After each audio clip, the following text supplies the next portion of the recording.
نحمدہ ونصلی علی رسولہ الکریم اما بعد فاعوذ باللہ من الشیطان الرجیم بسم اللہ الرحمن الرحیم۔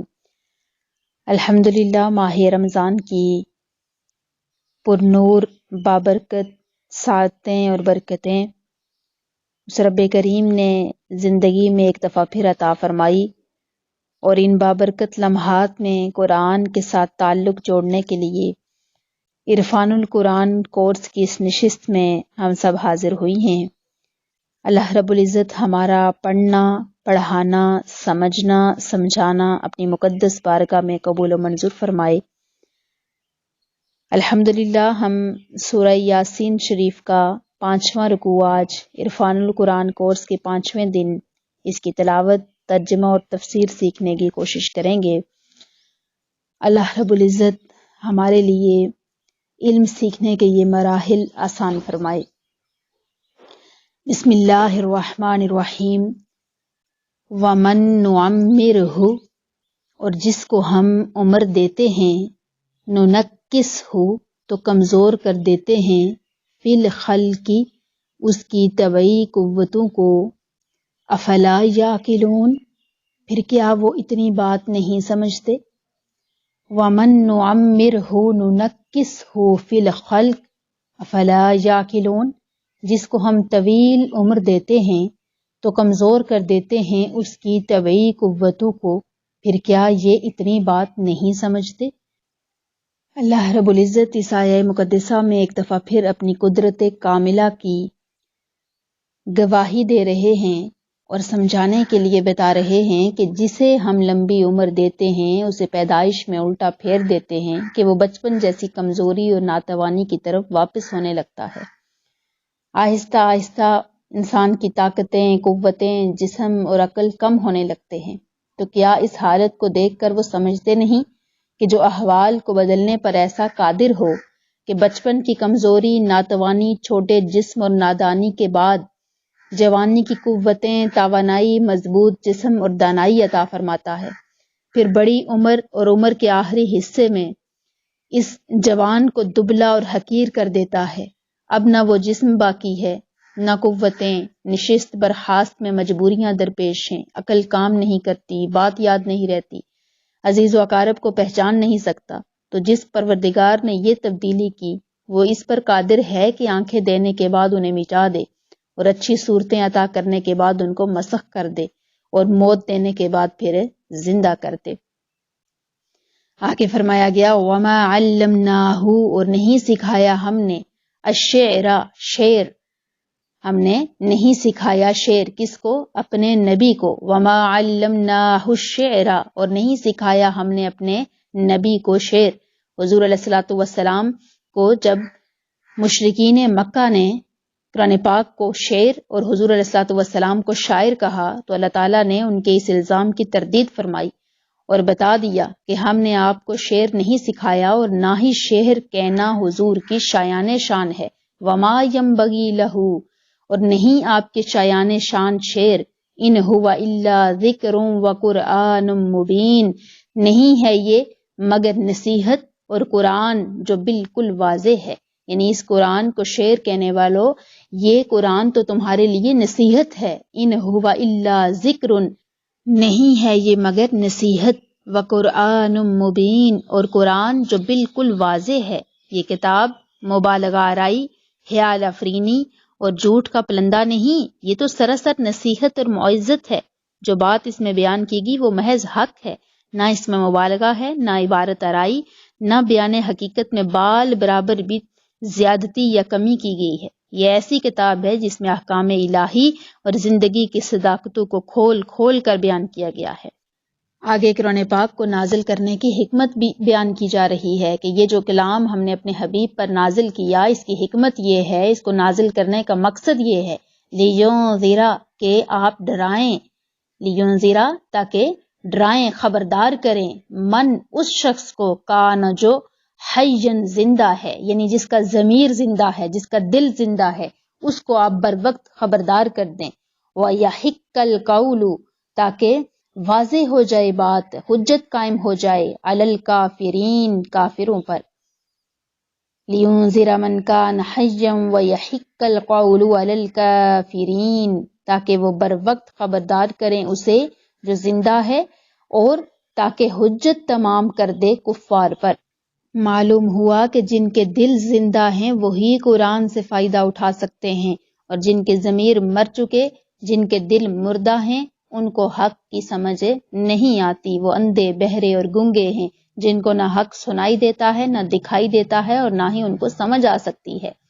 اولم کیا نہیں، یرو دیکھتے، انا کہ خلقنا ہم نے پیدا فرمائے، لہم ان کے لیے، مما عملت جو بنائے، ایدینا اپنے ہاتھوں سے، ہم نے اپنے ہاتھوں سے بنائے جو، انعامن مویشی، فہم پس وہ لہا ان کے، مالکون مالک ہیں، وَذَلَّلْنَاهَا اور ہم نے تابعدار بنا دیا، لہم انہیں، فَمِنْهَا پس ان میں سے بعض ایسے ہیں، رکوبہم جن پر سواری کی جاتی ہے، وہ سواری کرتے ہیں، وَمِنْهَا اور ان میں سے بعض ایسے ہیں، یأکلون جن کا گوشت کھاتے ہیں، وَلَهُمْ اور ان کے لیے، فِیہَا ان میں، منافع فائدے ہیں، منفعتیں ہیں، ومشارب اور پینے کی چیزیں ہیں، افلا یشکرون کیا یہ شکر نہیں کرتے؟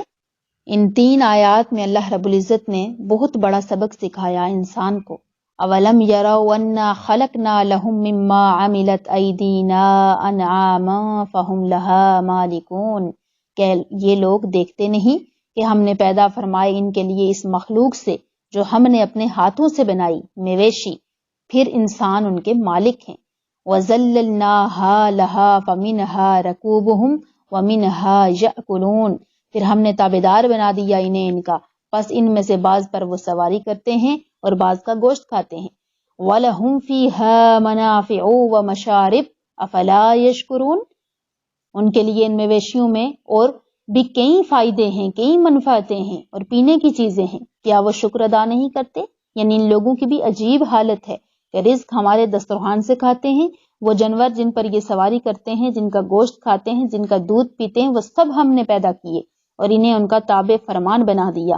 اس کے باوجود ہمیں چھوڑ کر وہ دوسری چیزوں کو اپنا خدا بنا رہے ہیں، اور شیطان نے ان کے کان میں یہ پھونک دیا کہ اگر تم پر کوئی مشکل آئی تو یہ تمہاری مدد کو آئیں گے اور عذاب الہی کے شکنجے سے تمہیں زبردستی چھڑا لیں گے۔ ان کی اس غلط فہمی کا ازالہ کر دیا گیا کہ نہیں، یہ تمہارا کوئی بلا نہیں کر سکتے، ان کی کیا طاقت کہ وہ اللہ تعالیٰ کے عذاب سے تم کو چھڑا سکیں، ان کو تو بنایا ہی رب کریم نے ہے، اور اس رب نے بنا کر تمہیں دیے، تم بجائے شکر ادا کرنے کے اس کی نافرمانی کر رہے ہو۔ وَاتَّخَذُوا اور بنا رہے ہو، من دون اللہ اللہ کے سوا، آلہۃً معبود، لعلہم ینصرون کہ شاید وہ ان کی مدد کریں۔ تمہارا یہ گمان ہے کہ تم اللہ کے سوا جن لوگوں کو اپنا مددگار بناؤ گے، جن باطل خداؤں کو پوجو گے، وہ تمہاری مدد کو آئیں گے؟ ایسا ہرگز نہیں ہو سکتا۔ لا یستطیعون یہ نہیں استطاعت رکھتے، یہ جھوٹے خدا ہرگز نہیں استطاعت رکھتے، نصرہم ان کی مدد کرنے کی، وہم اور وہ، لہم ان کے لیے، جندم محضرون تیار شدہ لشکر ہیں، وہم لہم جندم محضرون یہ کفار ان معبودوں کے لیے تیار شدہ لشکر ہیں، یعنی ایسے نکمے خداؤں کی خدائی کا پرچم بلند کرنے کے لیے انہوں نے لشکر جمع کر رکھے ہیں۔ جب کوئی توحید الہی کی دعوت دینے کے لیے آتا ہے تو فوراً اس کے خلاف برسر پیکار ہو جاتے ہیں۔ پھر آگے اپنے حبیب کو تسلی دی جا رہی ہے، فلا یحزنک اے حبیب آپ رنجیدہ نہ ہوں، آپ غم نہ کریں، حزن غم کو بولتے ہیں، فلا یحزنک پس آپ رنجیدہ نہ ہوں، نہ رنجیدہ کرے آپ کو اے حبیب، قولہم ان کا قول، انا بے شک نعلم ہم جانتے ہیں، ما یسرون جو یہ چھپاتے ہیں، جس بات کو وہ چھپاتے ہیں، وما یعلنون اور جو ظاہر کرتے ہیں، ان کے دلوں کے اندر چھپے ہوئے رازوں کو بھی ہم جانتے ہیں، اور ان کی زندگی کے جو اعمال ہیں ان کو بھی ہم بخوبی جانتے ہیں۔ آپ نے پیغام پہنچا دیا، ٹھیک، آپ ان کے باتوں پر، ان کے قول پر، ان کی حرکتوں پر ہرگز پریشان نہ ہوں۔ اولم کیا نہیں، یرا جانتا، علم نہیں کیا دیکھتا نہیں، الانسان انسان، انا کے خلقناہ ہم نے اسے پیدا کیا، من نطفۃ ایک نطفے سے، انسان کی تخلیق بتائی جا رہی ہے کہ وہ ایک نطفے سے پیدا کیا گیا ہے. وہ کس بات پر غرور اور تکبر کر رہا ہے؟ اس کو ہم نے جس چیز سے بنایا ہے وہ ذرا اس پر تو غور کرے. اپنے مادہ تخلیق کی طرف غور ہی نہیں کرتا اور سرکشی اور بغاوت کا راستہ اختیار کیا ہوا ہے. ہم نے اسے پانی کی ایک بوند سے پیدا کیا. اگر وہ اس پر غور کرتا تو پھر وہ ہرگز نافرمانی نہ کرتا، ہرگز سرکشی نہ کرتا. انسان کو ہم نے ایک نطفے سے، پانی کی ایک بوند سے پیدا کیا، پھر اسے صحت، جوانی، عزت، دولت، سب نعمتیں بخشی. شکر کرنے اور ایک اطاعت گزار بندہ بننے کے بجائے وہ ہم سے الجھ رہا ہے اور ہمارا انکار کر رہا ہے. فَإِذَا هُوَ حَسِيمٌ مُبِينٌ، پس اب وہ ہمارا کھلا دشمن بن بیٹھا ہے. یعنی جو اللہ کی نعمتوں کا انکار کر رہا ہے، اللہ کے احکامات کو پس پشت ڈال رہا ہے اور اپنی تخلیق اور دنیا میں جتنی نعمتیں اس کو دی گئی ان پر وہ بالکل بھی توجہ نہیں دے رہا، وہ ہمارا کھلا دشمن بن بیٹھا ہے. اور جو اللہ کا کھلا دشمن بن بیٹھے اس کو پھر جب حساب کتاب کا معاملہ آئے اور رب کریم جب رسی کھینچنا چاہے تو پھر اس کو کوئی بچا نہیں سکتا. وَضَرَبَ، اور بیان کرنے لگا ہے، لنا، ہمارے لیے، مثلاً، مثالیں، عجیب و غریب مثالیں بیان کر رہا ہے ہمارے لیے. وَنَسِيَ، اور بھول گیا ہے، خَلْقَهُ، اپنی تخلیق کو. اس نے اپنی تخلیق کو فراموش کر دیا. انسان صرف اپنی تخلیق پہ ہی غور کرے نا کہ میں دنیا میں آیا کیسے، مجھے بنایا کیسے گیا، تو اس کے غرور اور تکبر کے سارے پیمانے ختم ہو جاتے ہیں. وہ عاجزی اور انکساری کا پیکر بن جاتا ہے. اور پھر اگر اپنے اختتام پہ ہی نظر ڈال لے کہ اس نے پھر مٹی میں جانا ہے، مٹی سے مل جانا ہے، اپنے قریبی جن کے لیے ساری زندگی محنتیں اور مشقتیں کی وہ بھی اپنے ہاتھوں سے دفنا کے واپس آئیں گے، کوئی کسی کے لیے کچھ نہ کر سکے گا، تو وہ پھر غرور و تکبر کرنا چھوڑ دے اور اپنی آخرت کو سنوارنے کے لیے محنت کرے. فرمایا کہ جس انسان کو ہم نے پانی کی ایک بوند سے بنایا، وَضَرَبَ لَنَا مَثَلًا وَنَسِيَ خَلْقَهُ، وہ ہمارے لیے عجیب عجیب مثالیں پیش کر رہا ہے اور اس نے وَنَسِيَ خَلْقَهُ، اپنی تخلیق کو فراموش کر دیا. قال، اور کہتا ہے، مَن یحیی العظام، کون زندہ کر سکتا ہے، یحیی زندہ کرنے کو بولتے ہیں، العظام ہڈیوں کو بولتے ہیں، کون ہڈیوں کو زندہ کر سکتا ہے، وہی رمیم جبکہ وہ بوسیدہ ہو چکی. بھلا کبھی قیامت قائم ہو سکتی ہے؟ کیا ایسی انہونی بات کو عقل تسلیم کر سکتی ہے؟ اس طرح کی باتیں کرتا ہے. وہ کہتا ہے یہ کیسے ہو سکتا ہے کہ قیامت آئے گی اور انسان کی جو ہڈیاں کہیں پڑی ہوئی ہیں ان سب کو جوڑ کے دوبارہ زندہ کر دیا جائے گا. بوسیدہ ہڈیوں کو کون جوڑ سکتا ہے؟ قل، آپ فرمائیے، یحییہا، زندہ فرمائے گا انہیں، الذی، وہ جس نے، انشأہا، بنائی ہیں، اول مرہ، پہلی مرتبہ. اے حبیب، اس گستاخ کو بتا دیجئے کہ ان ہڈیوں کو وہ زندہ فرمائے گا جس نے پہلی مرتبہ پیدا کیا. الذی انشأہا اول مرہ، جس نے پہلی بار پیدا کیا. وہو بکل خلق علیم، اور وہ ہر مخلوق کو خوب جانتا ہے. آپ منکرین قیامت کو اے حبیب بتا دیجئے کہ بوسیدہ ہڈی کو زندہ کرنا محال ہے. آپ انہیں بتائیے کہ ان بوسیدہ ہڈیوں کو وہ ہستی زندہ کرے گی جو خلاق و علیم ہے، جس کی قوت تخلیق کا یہ حال ہے کہ آسمان، محروما، ستارے، فضائیں، ہوائیں، زمین، سب اشیاء اس نے محض اپنے امر کن سے پیدا کی، اور جس کے علم کی وسعت کا یہ حال ہے کہ غیب و شہادت، ظاہر و باطن، جلی و خفی سب امور کو جاننے والا ہے. ذرا عقل سے کام لو کہ ایسے خلاق و علیم کے لیے تمہاری بوسیدہ ہڈیوں میں روح ڈالنا مشکل ہے؟ ہرگز نہیں. الذی، جس نے، جعل، بنایا، لکم، تمہارے لیے، من الشجری، درختوں سے، الاخضری، سبز، من الشجر الاخضری، سرسبز درختوں سے، نارن، آگ کو. اس نے اپنی حکمت سے سرسبز درختوں جن سے پانی نکل رہا ہوتا ہے اس سے آگ کو پیدا کیا. یہ ایک موٹی سی بات ہے کہ پانی اور آگ میں طبعی تضاد ہے. آگ کا بس چلے تو پانی کے بخارات بنا کر اڑا دیتی ہے، اور اگر دہکتی ہوئی آگ پر ایک چلو پانی ڈال دیا جائے تو وہ بجھ جاتی ہے. اس طبعی تضاد کے باوجود اس نے سرسبز درختوں میں آگ اور پانی کو یکجاں کر دیا. یعنی گیلی لکڑی جب کاٹ کر اس سے آگ جلائی جاتی ہے تو اس سے آگ کے شعلے بڑکنے لگتے ہیں. اور بعض علماء نے یہ بھی کہا کہ عرب میں 2 درخت تھے، ان میں سے پانی نکل رہا ہوتا تھا اور جب ان کو ایک دوسرے سے رگڑا جاتا تھا تو اس سے آگ نکلتی تھی. جو ذات ان امور پر قادر ہے اس کے لیے تمہاری بوسیدہ ہڈیوں کو زندہ کرنا کوئی مشکل ہے؟ الذی جعل لکم من الشجر الاخضر نارا، جس نے اپنی حکمت سے رکھ دی تمہارے لیے سبز درختوں میں آگ، فَإِذَا أَنْتُمْ مِنْهُ تُوقِدُونَ، پھر تم اس سے اور آگ سلگاتے ہو۔ اَوَلَيْسَ الَّذِي، کیا نہیں ہے وہ، خلق جس نے پیدا کیا، السماواتی آسمانوں کو، والارض اور زمین کو، بقادرین قدرت، کیا وہ قدرت نہیں رکھتا جس نے آسمانوں اور زمین کو پیدا کیا، علی اس پر، ان یخلق کہ وہ بنائے، مثلہم ان جیسی چھوٹی سی مخلوق، جس نے آسمان اور زمین بنائے اس کے لیے مشکل ہے کہ وہ ایک چھوٹی سی مخلوق بنائے؟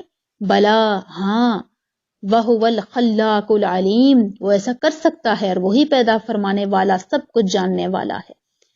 انما امرہ، اس کا حکم، انما بے شک، امرہ اس کا حکم، اذا جب، ارادہ کرتا ہے، شیئن کسی بات کا، ان یقولا تو کہتا ہے، لہو اسے، کن ہو جا، فیکون پس وہ ہو جاتی ہے۔ کتنی بڑی تسلی کی بات ہے کہ ہمارا رب، ہمارا کریم پروردگار وہ ہے کہ جب وہ ارادہ کرے کسی بات کا تو وہ صرف کن کہتا ہے، فیکون پس وہ ہو جاتی ہے۔